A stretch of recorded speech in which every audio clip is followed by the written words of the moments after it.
ಒಂದೇ ಸೆಕೆಂಡ್ನಲ್ಲಿ ಈ ಸಮಸ್ಯೆಯನ್ನು ಬಿಡಿಸಲು ಸಾಧ್ಯ. ನಂಬುತ್ತೀರಾ? ಎಲ್ಲರಿಗೂ ನಮಸ್ಕಾರ. ನಮ್ಮ ಚಾನೆಲ್ಗೆ ಮರಳಿ ನಿಮಗೆ ಸ್ವಾಗತ. ಇಂದು ನಾವು ನೋಡಲು ತುಂಬಾ ಕಷ್ಟಕರವಾದ ಮತ್ತು ಸುದೀರ್ಘವೆನಿಸುವ, ಆದರೆ ನಿಜವಾಗಿ ಒಂದೇ ಸೆಕೆಂಡ್ನಲ್ಲಿ ಪರಿಹರಿಸಬಹುದಾದ ಒಂದು ಗಣಿತದ ಸಮಸ್ಯೆಯನ್ನು ಬಿಡಿಸಲಿದ್ದೇವೆ. ಕ್ಯಾಲ್ಕುಲೇಟರ್ ಬಳಸದೆ ನೀವು ಇದನ್ನು ಪರಿಹರಿಸಬಲ್ಲಿರಾ? ಸಮಸ್ಯೆಯ ವಿವರಣೆ. ಈ ಸಮೀಕರಣವನ್ನು ನೋಡಿ. 45 ಗುಣಿಸು 45 ಪ್ಲಸ್ 55 ಗುಣಿಸು 55 ಪ್ಲಸ್ 2 ಗುಣಿಸು 45 ಗುಣಿಸು 55. ನೀವು ಇದನ್ನು ಹಂತ ಹಂತವಾಗಿ ಸುದೀರ್ಘ ಗುಣಾಕಾರ ಮಾಡಲು ಹೋದರೆ, ಮೊದಲಿಗೆ 45 ಗುಣಿಸು 45 = 2 25. ನಂತರ 55 ಗುಣಿಸು 55 = 3 25. ಆಮೇಲೆ 2 ಗುಣಿಸು 45 ಗುಣಿಸು 55 = 4 950. ಕೊನೆಗೆ ಇವೆಲ್ಲವನ್ನೂ ಕೂಡಿದರೆ ಬರುವ ಉತ್ತರ 10,000. ಇದು ಬಹಳ ಸುದೀರ್ಘವಾದ ಕೆಲಸ ಮತ್ತು ತಪ್ಪುಗಳಾಗುವ ಸಾಧ್ಯತೆಯೂ ಹೆಚ್ಚು. ರಹಸ್ಯದ ಟ್ರಿಕ್ ಬೀಜಗಣಿತದ ಸೂತ್ರ ಇಲ್ಲಿದೆ. ಹಾಗಾದರೆ ಇದರ ರಹಸ್ಯವೇನು? ಪ್ರತಿಯೊಬ್ಬ ಗಣಿತದ ಪ್ರಿಯರೂ ನೆನಪಿಟ್ಟುಕೊಳ್ಳುವ ಮೂಲಭೂತ ಬೀಜಗಣಿತದ ಅಥವಾ ಆಲ್ಜಿಬ್ರಾಯಿಕ್ ಸೂತ್ರವನ್ನು ನಾವು ಇಲ್ಲಿ ಬಳಸಬಹುದು. ಪೂರ್ಣವರ್ಗ ಸೂತ್ರ, ದ ಪರ್ಫೆಕ್ಟ್ ಸ್ಕ್ವೇರ್ ಫಾರ್ಮ್ಯುಲಾ.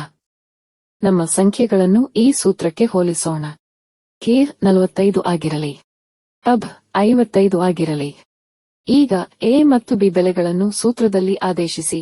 45 ಗುಣಿಸು 45 ಎಂಬುದು ಎ ವರ್ಗ, 55 ಗುಣಿಸು 55 ಎಂಬುದು ಬಿ ವರ್ಗ, 2 ಗುಣಿಸು 45 ಗುಣಿಸು 55 ಎಂಬುದು 2a ಬ. ಆದ್ದರಿಂದ ಈ ಇಡೀ ಸಂಕೀರ್ಣ ಸಮೀಕರಣವು ಸರಳವಾಗಿ ಎ ಪ್ಲಸ್ ಬಿ ವರ್ಗ ಆಗಿ ಬದಲಾಗುತ್ತದೆ. ಈಗ ಹಂತ ಹಂತವಾಗಿ ಬಿಡಿಸೋಣ.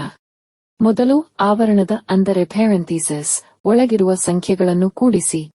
45 ಪ್ಲಸ್ 55 = 100. 100 ರ ವರ್ಗ. ಈಗ ಸರಳವಾಗಿ 100 ರ ವರ್ಗ ಅಂದರೆ ಸ್ಕ್ವೇರ್ ಮಾಡಿ. 100 ಗುಣಿಸು 100 ಅಂದರೆ 10,000. ನೋಡಿ, ಒಂದೇ ಒಂದು ಹಂತದಲ್ಲಿ ಸರಳವಾಗಿ ನಮಗೆ ಉತ್ತರವಾಗಿ 10,000 ಸಿಕ್ಕಿತು. ಅಭ್ಯಾಸದ ಲೆಕ್ಕ. ನಿಮ್ಮ ಗಣಿತದ ಕೌಶಲ್ಯವನ್ನು ತಕ್ಷಣ ಪರೀಕ್ಷಿಸಲು ನಾನು ನಿಮಗೆ ಇನ್ನೊಂದು ಲೆಕ್ಕ ನೀಡುತ್ತಿದ್ದೇನೆ. ಇದನ್ನು ನಿಮ್ಮ ಮನಸ್ಸಿನಲ್ಲೇ ಎಷ್ಟು ವೇಗವಾಗಿ ಪರಿಹರಿಸಬಲ್ಲಿರಿ?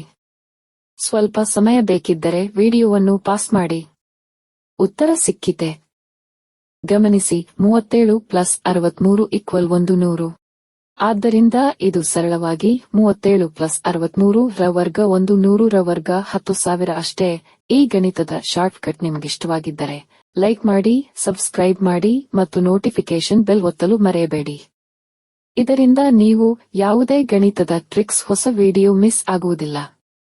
ನಿಮ್ಮ ಉತ್ತರಗಳನ್ನು ಅಥವಾ ನಿಮಗೊತ್ತಿರುವ ಶಾರ್ಟ್ಕಟ್ಗಳನ್ನು ಕೆಳಗಿನ ಕಮೆಂಟ್ ಬಾಕ್ಸ್ನಲ್ಲಿ ತಿಳಿಸಿ. ವೀಕ್ಷಿಸಿದ್ದಕ್ಕಾಗಿ ಧನ್ಯವಾದಗಳು. ಮುಂದಿನ ವಿಡಿಯೋದಲ್ಲಿ ಮತ್ತೊಮ್ಮೆ ಸಿಗೋಣ.